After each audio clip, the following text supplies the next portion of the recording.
My girlfriend posted, "Single until someone proves they deserve me," while we were still together. I commented, "Good luck with that." Then I changed my status to happily single and tagged her. The post disappeared in under 60 seconds. I, 27 male, was scrolling Instagram during my lunch break when I saw it. My girlfriend Brianna, 26, had posted one of those aesthetic quote posts with her morning coffee. The caption, "Single until someone proves they deserve me. Know your worth, queens." We'd been together for 3 years, living together for 1. I stared at my phone for a solid minute. Then I commented, "Good luck with that." Within 30 seconds, I changed my relationship status to happily single and tagged her. Made sure it was public too. Her post vanished in under 60 seconds. My phone started buzzing immediately. But here's the thing. This wasn't some random impulse post. See, I'd been noticing weird stuff for weeks. Brianna had been going out for girls' nights more often. She'd flip her phone face down whenever I walked by, and she'd been making these little comments about how I was too comfortable and didn't try anymore. I tried. All right, date nights, flowers, the whole deal. But apparently, posting thirst traps for validation from strangers was more important than our actual relationship.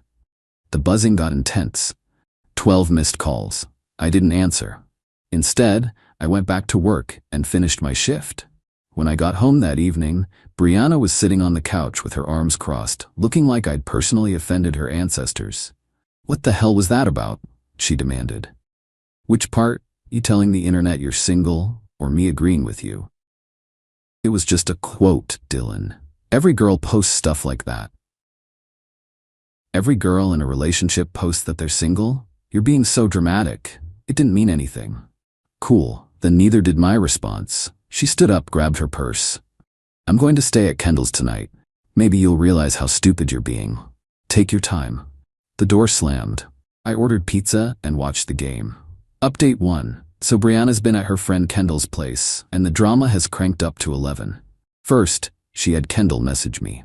Kendall, who I've met maybe 4 times, sent me this long paragraph about how I violated Brianna's trust and publicly humiliated her, and how real men don't act petty on social media. I replied, "Real girlfriends don't pretend to be single online."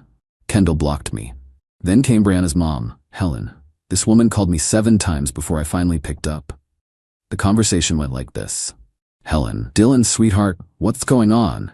"Brianna is devastated. She posted that she was single. I just confirmed it."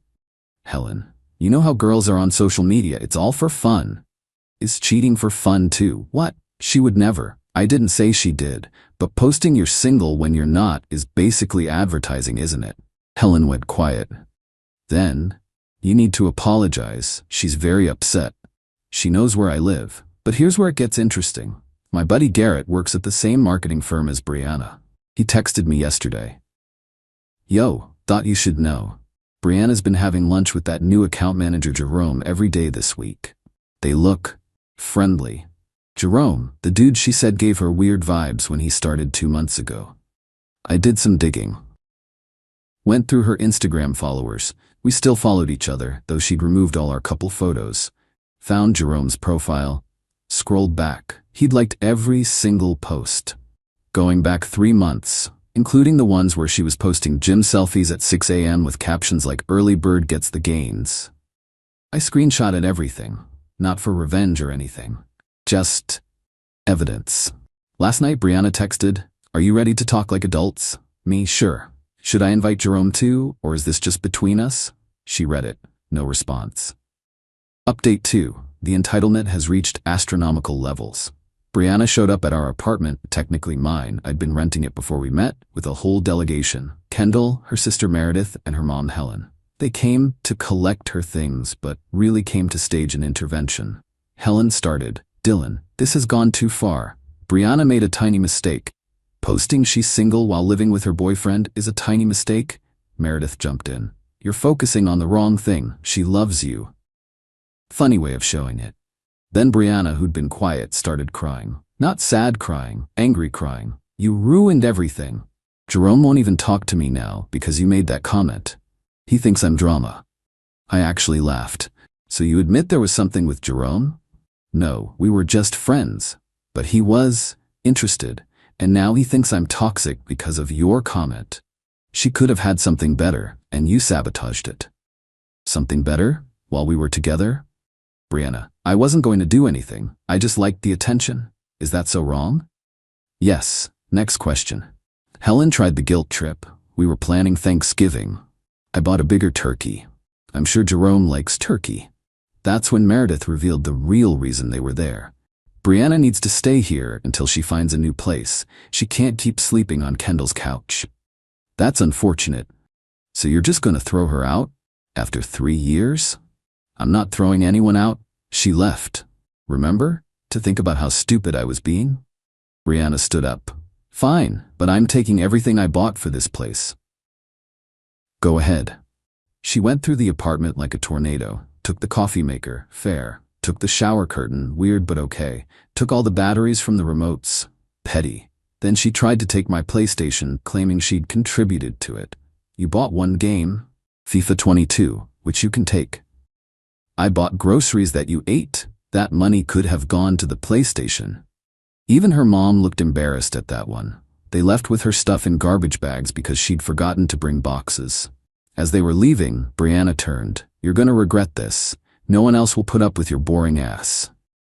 I'll take my chances. Update 3. The Jerome situation imploded spectacularly. So after Brianna's delegation left, I figured that was it. I'd move on, she'd move on, life goes on. Nope. Garrett sent me a text Monday morning. Dude, you need to see this. With a link to Brianna's Instagram story. She'd posted a series of those vague motivational quotes. Sometimes the trash takes itself out, and upgrading in all areas of life, and my personal favorite, when he can't handle your glow up. But the last slide was her and Jerome at some upscale cocktail bar, captioned, New Beginnings with Better Energy. Here's the thing, I didn't care. Good for her, right? Except she'd also tagged the location, and it happened to be the bar where my cousin Toffer works as a bartender. Toffer texted me later that night. Your ex is here with some dude. They're on a date, but she keeps talking about you. It's weird, bro. According to Toffer, their entire conversation was Brianna comparing Jerome to me. Dylan never took me to places like this. I did. She said it was pretentious. Dylan was so threatened by successful men. I make more than Jerome. Dylan was too insecure to let me have male friends. Never stopped her from having any friends. Jerome apparently looked increasingly uncomfortable as the night went on. Topper said at one point, Jerome asked about her last relationship, and she went on a 20-minute rant about how I was emotionally abusive for responding to her post. The kicker? She showed Jerome our old text conversations to prove how controlling I was, including the ones where I was asking her to please contribute to rent since she'd been living there for free for 6 months. Jerome left early, paid for his drinks only. Brianna stayed and tried to flirt with Topper. He told her he was my cousin. She left immediately. But wait, it gets better. The next day, Jerome messaged me on LinkedIn. Hey man, I wanted to apologize. I didn't know you two were still together when she started pursuing me. She told me you'd been broken up for months. I'm not that guy. Thought you should know she's been telling people at work that you were abusive, and that's why she was looking for protection from a real man. Just wanted to clear the air. Good luck, bro. I thanked him and screenshotted it. Then I did something petty. I posted a gym selfie, first post in like 2 years, with the caption, Single life hitting different tint. Thanks for the motivation at Brianna Lee. She blocked me within the hour. But not before her sister Meredith DM'd me. That was unnecessary. So was pretending to be single while we were together. She's going through a lot right now. Consequences aren't something you go through. They're something you earn. Update 4. Brianna tried to move back in. I'm not joking. Last Friday, I came home from work to find her sitting outside my apartment door with 2 suitcases and a face full of tears. The security camera footage later showed she'd been there for 2 hours. Dylan, please. I messed up. Yep. Can we just talk? Inside? We can talk right here. She stood up, trying to look dignified despite mascara tracks. I got evicted from Kendall's. Her roommate came back from Europe early, and Jerome told everyone at work about our date. They're all calling me a homewrecker. You literally were one to your own home. I had nowhere else to go. My mom's place is too small. Meredith lives with her boyfriend. And I miss us. You miss free rent. That's when she snapped, full on shrieking in the hallway. You owe me. I wasted 3 years on you. I decorated this place. I made it a home. You can't just throw me away. You threw yourself away when you posted you were single. My neighbor Carl stuck his head out. Everything okay, Dylan? Yeah, just explaining to my ex why she can't move back in. Carl, absolute legend, goes, oh, the one who was cheating with that Jerome guy? My wife saw it all on Instagram. Brianna turned purple. I wasn't cheating. Just advertising for replacements, Carl said, then went back inside. The security desk called. Apparently, Brianna had told them she lived there and lost her key. When they called me to confirm, I explained the situation. They sent someone up to escort her out. As security arrived, she tried one last manipulation. I'm pregnant. I actually laughed. No, you're not. How do you know? Because we haven't had sex in 2 months. You were always too tired or not in the mood, remember? The security guard tried not to smirk. As she was being escorted out, she screamed, "You'll never find anyone like me." That's the point. But here's where it gets really good. An hour later, Helen called. How dare you embarrass Brianna like that? She showed up uninvited and lied about being pregnant. She's desperate. You've ruined her reputation. She ruined it herself. She needs a place to stay, not my problem. Helen then hit me with this gem. If you take her back, I'll pay her portion of rent for 3 months. So you're trying to pay me to date your daughter? Silence. That's really sad, Helen. She Hunnel update. The complete meltdown and unexpected conclusion. So after the fake pregnancy stunt, I figured Brianna would finally get the message. Wrong again. She created a whole TikTok series called Dating After Emotional Abuse. I kid you not. She'd film these videos talking about healing from narcissistic relationships and recognizing red flags you missed. The red flags she listed: gets upset when you express yourself authentically, aka posting you're single, and isolates you from potential friendships. My sister Remy found them and sent them to me. They had like 200 views each, but Brianna was acting like she was gonna be the next big relationship coach. Then came the group text. Brianna added me to a group chat with her mom, dad, who'd been silent until now, sister, Kendall, and 3 other friends I barely knew. The message: intervention for Dylan's commitment issues and emotional problems. Her dad, Roger, started, "Son, I think you need to man up here." Me, I did. That's why I'm single. See, he's still being hostile. Random friend number 1, Dylan. Brianna told us everything. The gaslighting, the control. Me, post screenshot of her single until someone proves they deserve me. Post. Me, post screenshot of Jerome's LinkedIn message. Post screenshot of her asking to move back in. Then I left the group. Roger called me privately an hour later. I didn't know about the Instagram post. Helen told me you just randomly attacked her online. I'm sorry, son. Brianna, she gets this from her mother. Entitlement. I mean, why do you think I work so much overtime? Then he hung up. But the real finale came last week. I was at the grocery store, minding my business in the cereal aisle, when I heard, "Dylan?" It was Kendall, alone, looking exhausted.